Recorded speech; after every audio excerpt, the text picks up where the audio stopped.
Hello and welcome to Galatta Plus. In this video review episode, we're going to be talking about A.R. Raghavendra's Maayakoothu. The film is a clever mix of storytelling, philosophy and politics.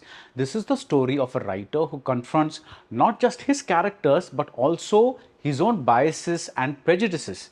The inventively made film doesn't preach, but it leaves you thinking. The rest of this review may contain spoilers. On the surface, Maayakoothu is the story of a writer of serialized novels, Thodarkadais.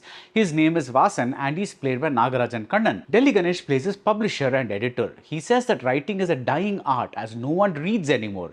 He's running this publishing company on behalf of the owner who's keeping the company only because his father is the founder. After the father dies, the son will shut down the publishing house and in effect shut down the career of writers like Vasan. Even Vasan's wife is not a reader. She watches television serials and she wishes he'd write those instead. Vasan keeps pouring out his frustrations to a sculptor, that is another creator, and the man becomes both an advisor and a sort of conscience. One of the things the sculptor says is that everything we create has an impact. In other words, the stories that Vasan writes, they are more than just strings of words meant to entertain his readers. So what exactly are these stories? So first, let's look at the three serialized novels that Vasan is writing at the moment. One is about a gangster named Dhanapal. He has murdered 49 people and now he has learned that there is an undercover cop in his gang. This is the point up to where the last installment of the story has stopped. That is, Dhanapal has to figure out who this mole is. The second story is about Selvi, who works as a domestic help.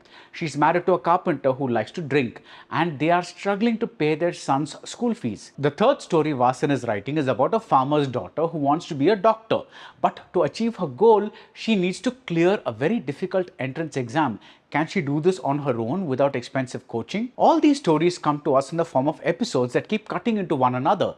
We see the characters in each story played by actors. But the first sign that this is not a usual hyperlink movie is when Vasan gets a call from a disappointed reader who asks why Vasan has given the farmer's daughter access to pesticide.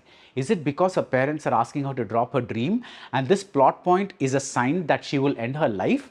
If yes, isn't that a pessimistic view of existence? Shouldn't her fate be decided by her efforts and not by the author's whims and fancies? Vasan does not understand this argument. After all, he is the creator of this world and its characters. Does he not have the right to decide their destiny?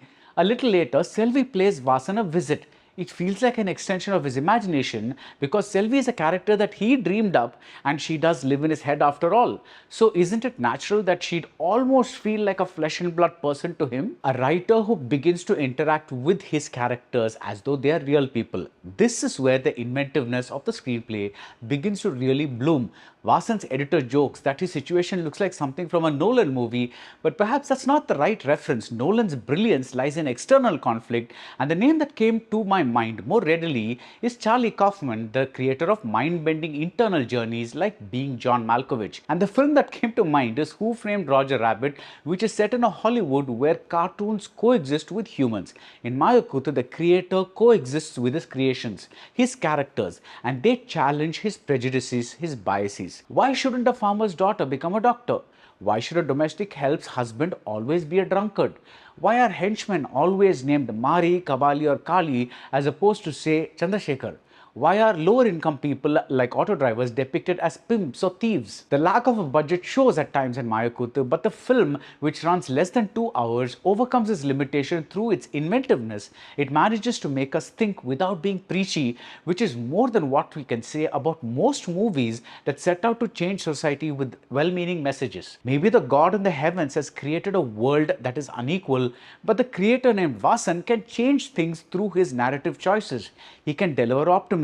He can deliver justice. The necessary political exposition and philosophizing are nicely done. The director A.R. Raghavendra wrote the screenplay with M. Srinivasan. In real life, Vasan is surprised that an auto driver can actually read, but he does not have to carry this mindset into his writing. If he wishes, he can choose to be a responsible creator who is not just shaped by his circumstances, but is open to learning from those lower down the social ladder as well. The film left me thinking about the power we wield in our respective professions and whether we use that power wisely. That is one hell of a takeaway. That's it about Maayakoothu. If you like this video review, do subscribe to Galatta Plus and see you soon at the movies.